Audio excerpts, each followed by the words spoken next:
Malam guys, Assalamualaikum. Kembali lagi bersama kita di channel Cerita Malam. Kali ini kita akan membawakan cerita yang berjudul Penjual Bakso. Sebelumnya jangan lupa subscribe, like, dan share untuk membantu kita berkembang lebih jauh. Oke guys, langsung ke cerita. Cerita kali ini adalah penjual bakso. Embun malam menyelimuti desa Sukamaju, udara dingin menusuk tulang menembus jaket lusuh Muji. Lampu jalanan yang remang-remang seakan enggan menebarkan sinarnya, membuat bayangan pohon-pohon tua di pinggir jalan menari-nari mengerikan. Jam di pergelangan tangan Muji menunjukkan pukul 10 malam, waktu yang sebenarnya tak biasa lagi baginya. Sepi, ya, malam itu desa Sukamaju luar biasa sepi.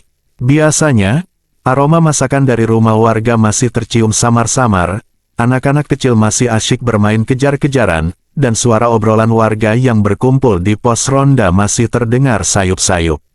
Namun malam itu, hening yang mencekam seolah menggantung di udara. Muji mendorong gerobak baksonya dengan langkah gontai. Lelah, tubuhnya terasa berat setelah seharian berkeliling desa menjajakan bakso andalannya. Pikirannya berkecamuk memikirkan omset yang tak seberapa hari ini. Kepala rumah tangga mana yang mau membeli bakso di malam yang begini sunyi? Sesampainya di ujung desa, tempat yang biasanya dia singgahi untuk istirahat sejenak sebelum pulang, Muji merasakan hawa dingin yang tak biasa. Bulu kuduknya berdiri, dia menoleh ke kanan dan ke kiri, memastikan tak ada sesuatu yang aneh. Hanya ada rumah tua berpagar tinggi yang berdiri angkuh di sebelah kiri jalan. Rumah itu sudah lama kosong, tak berpenghuni. Jendela-jendelanya tertutup rapat, dipenuhi debu dan lumut. Rumor yang beredar di desa menyebutkan bahwa rumah itu angker, dihuni oleh arwah gentayangan. Muji bergidik, dia tak suka berada dekat rumah itu, apalagi di malam yang sunyi seperti ini.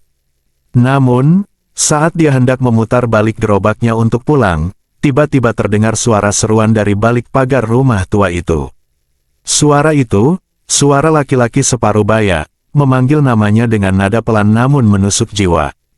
Muji, bakso pedasnya. Suara itu serak dan bergetar, seolah berasal dari dalam sumur yang dalam.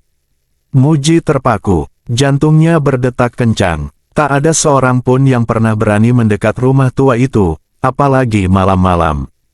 Tapi suara itu nyata, memanggil namanya. Rasa penasaran bercampur takut berkecamuk di dalam dadanya.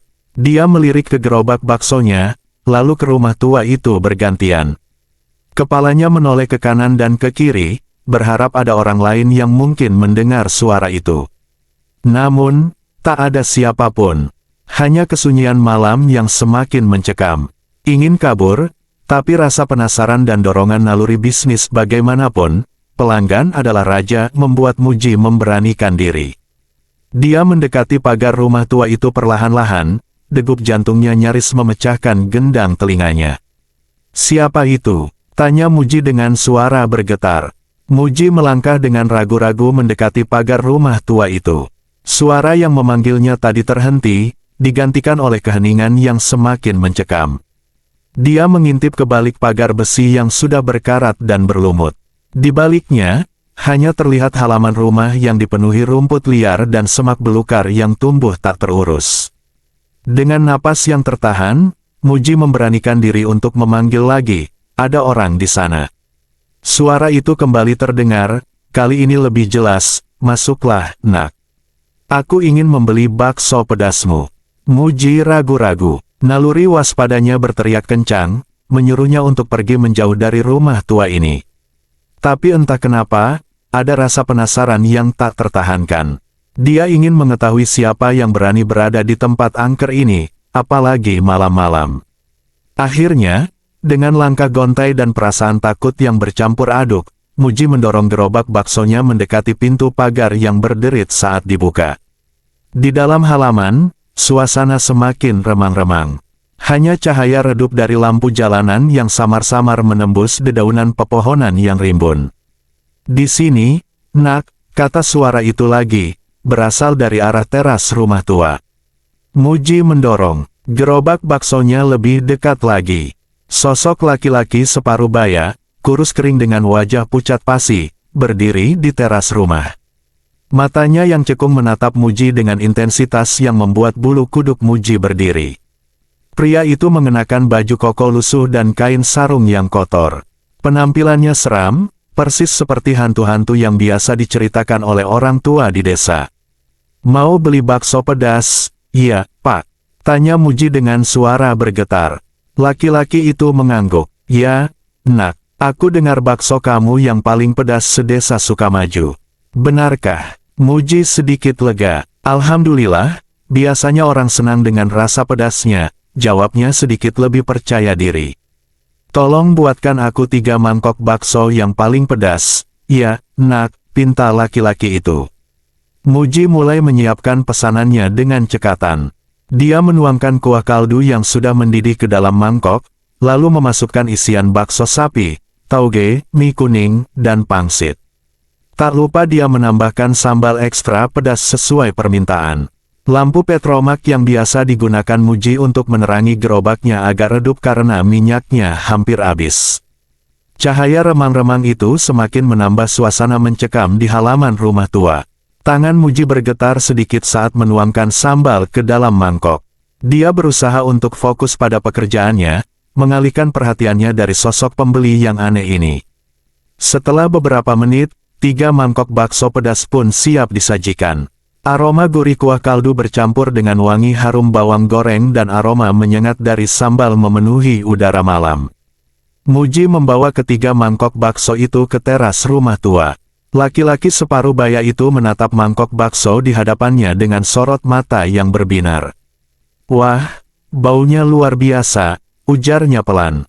Dia mengambil sumpit dan sendok stainless yang disodorkan Muji, lalu mulai mencicipi bakso. Sesuap demi sesuap masuk ke dalam mulutnya. Wajahnya yang tadinya pucat pasi itu perlahan berubah. Bibirnya memerah, urat-urat di dahinya menegang, dan napasnya terlihat memburu.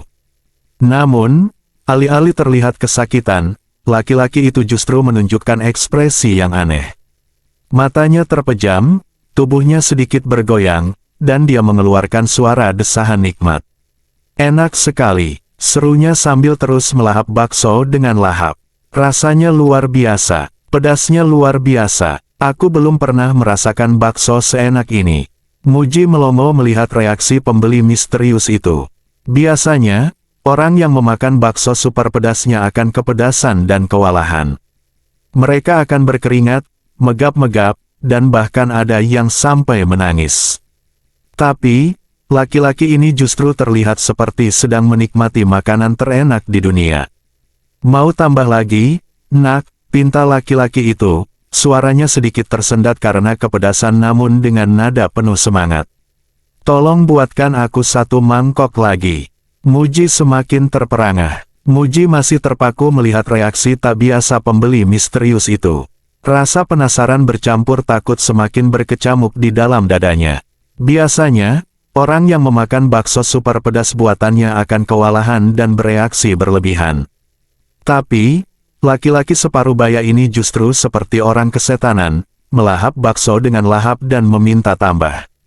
Sejenak, Muji mempertimbangkan permintaan tersebut. Kepalanya terbayang omset yang akan bertambah malam itu. Namun, bayangan wajah pucat pasi dan sorot mata kosong pembeli misterius itu juga terlintas di benaknya. "Bapak yakin?" tanya Muji akhirnya, suaranya bergetar. "Bakso saya ini sangat pedas, loh, Pak." Laki-laki itu tertawa terbahak-bahak. Tawanya kering dan parau, menggema di halaman rumah tua yang sunyi. "Nak, belum pedas namanya kalau belum membuatku berkeringat dan berteriak kepanasan." Ucapnya, matanya berbinar-binar. "Cepatlah buatkan 1 mangkok lagi." Tak kuasa menolak godaan uang, Muji pun kembali sibuk menyiapkan pesanan. Dia menuangkan kuah kaldu ke dalam mangkok, lalu memasukkan isian bakso dan bahan pelengkap lainnya. Dengan tangan sedikit gemetar, dia menambahkan sambal ekstra pedas, melebihi takaran normalnya. Pikirannya kacau. Ada ketakutan yang semakin membayangi, namun bayangan uang yang akan didapatnya malam itu seakan membiusnya untuk mengabaikan firasat buruknya. Setelah beberapa menit, mangkok keempat berisi bakso super pedas pun siap disajikan. Muji membawanya ke teras rumah, meletakkan di hadapan pembeli misterius. Laki-laki itu langsung melahap bakso tersebut dengan beringas. Wajahnya memerah, urat-urat di lehernya menegang, dan matanya melotot menahan rasa pedas yang luar biasa. Namun, dia tidak berhenti makan. Dia terus melahap bakso hingga tandas tak tersisa. Muji memperhatikannya dengan napas tertahan. Rasa takutnya kian memuncak. Dia baru menyadari kebodohannya. Uang memang menggiurkan, tapi sekarang dia berada di tempat angker, di tengah malam, bersama pembeli yang sangat aneh.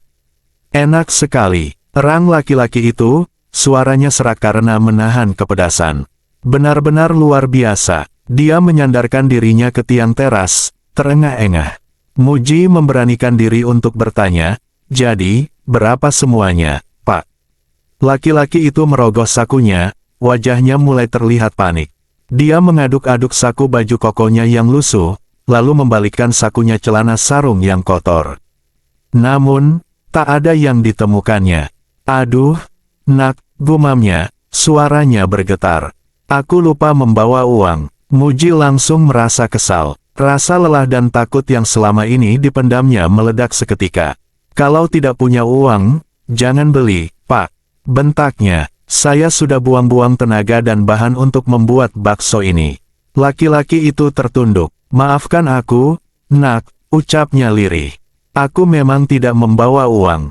Sebuah senyum mengerikan tiba-tiba terkembang di wajah pucat pasinya. Senyum itu dingin dan penuh niat jahat. Muji merinding sekujur tubuhnya. Tapi, laki-laki itu melanjutkan, suaranya berbisik, "Aku bisa membayarmu dengan hal lain." Muji terhenyak, perasaan takutnya memuncak. "Apa maksud Bapak?" tanyanya dengan suara gemetar. Laki-laki itu mengangkat kepalanya perlahan-lahan. Matanya yang kosong menatap Muji dengan intensitas yang mengerikan. Bibirnya yang kering dan pecah-pecah bergerak pelan, mengucapkan kata-kata yang membuat darah Muji berdesir dingin. "Aku bisa membayarmu dengan kepalaku." Sebelum Muji sempat bereaksi, laki-laki itu mengangkat kedua tangannya ke atas kepalanya. Gerakannya cepat dan lincah. Lalu, dengan hentakan kejam, dia memutar kepalanya sendiri hingga terlepas dari tubuhnya. Kepala berlumuran darah itu terguling jatuh di kaki Muji, mengeluarkan suara dentingan saat membentur lantai keramik yang dingin. Jeritan Muji yang histeris menggema memecah keheningan malam. Dia terhuyung mundur, menjatuhkan gerobak baksonya ke tanah. Kepalanya berputar, penglihatannya kabur, dan rasa takut yang luar biasa mencengkeram seluruh tubuhnya. Dia tidak percaya dengan apa yang baru saja dilihatnya. Pembeli misterius itu, laki-laki separuh baya yang aneh, telah memenggal kepalanya sendiri dan menawarkannya sebagai pembayaran. Muji berteriak sekuat tenaga, berharap ada yang mendengarnya. Namun, hanya suara angin malam yang berdesir di antara dedaunan dan suara hewan nokturnal yang terdengar di kejauhan. Dia terjebak di tempat angker itu, dikelilingi oleh kegelapan dan rasa takut yang tak terkira. Dia mencoba bangkit dari tanah, namun kakinya terasa lemas. Pandangannya tertuju pada kepala berlumuran darah yang tergeletak di kakinya. Matanya yang kosong menatapnya dengan tatapan dingin dan menusuk. Muji merasa seperti terhipnotis, tak mampu mengalihkan pandangannya dari kepala itu. Pikirannya kacau. Dia tidak tahu harus berbuat apa. Rasa, takut, panik, dan kebingungan bercampur aduk di dalam benaknya. Dia ingin lari, ingin menjauh dari tempat mengerikan itu, namun kakinya tak mampu bergerak. Oke guys, sekian cerita dari kami. Jangan lupa subscribe ya. Terima kasih telah setia mendengarkan cerita dari kami. Kita jumpa esok hari di jam 9 malam. Bye-bye.